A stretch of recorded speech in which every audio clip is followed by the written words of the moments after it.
அண்மை செய்தியை பார்த்து வருகிறோம். அன்புமணி வசம் சென்ற பாமகவை மீட்பதற்காக குழு அமைத்திருக்கிறார் கட்சியின் நிறுவனர் ராமதாஸ். அது குறித்தான அண்மை செய்தியை பார்த்து வருகிறோம். விவரங்களோடு இணைந்திருக்கிறார் நம்முடைய செய்தியாளர் கலித்துல்லா. இந்த சம்பவம் குறித்தான முழு விவரங்கள். வணக்கம்.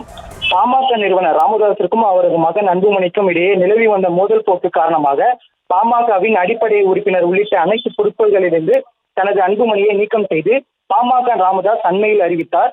ஆனால் பாமகவின் தலைவராக தொடர்ந்து அன்புமணி செயல்படுவார் என பாமகவின் தலைவராக அன்புமணியை தேர்தல் ஆணையம் அங்கீகரித்துள்ளதாக அன்புமணி தரப்பினர் தெரிவித்திருந்த நிலையில் தொடர்ச்சியாக ஜி.கே. மணி மற்றும் பல்வேறு ராமதாஸ் தரப்பினர் டெல்லி சென்று தேர்தல் ஆணையத்தை சந்தித்து பல முறை மனுக்கள் தாக்கல் செய்திருந்தனர்.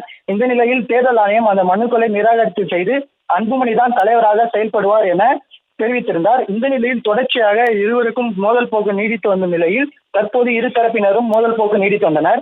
இந்த நிலையில் தேர்தல் ஆணையத்தை சந்தித்து ராமதாஸ் தரப்பினர் போராட்டத்தை நடத்த அனுமதி கேட்டிருந்தனர். இந்த நிலையில் டெல்லியில் வரும் 4ஆம் தேதி தேர்தல் ஆணையத்தை கண்டித்து ஜி.கே. மணி தலைமையில் போராட்டம் நடத்த உள்ளது. இந்த நிலையில் ஜி.கே. மணி தற்போது டெல்லியில் 3 நாட்களாக முகாமிட்டு தற்போது தங்கியிருந்து சட்ட போராட்டங்களை நடத்தி வருகிறார். இந்த நிலையில் பாமகவை தன் வசம் கொண்டு வர பாமக நிறுவனர் ராமதாஸ் தற்போது ஒரு குழு ஒன்றை அமைத்துள்ளார்.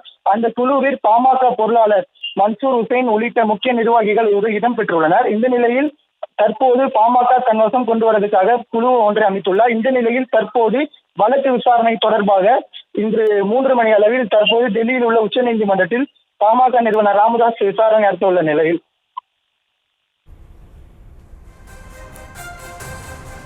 விவரங்களுக்கு நன்றி கலித்துல்லா.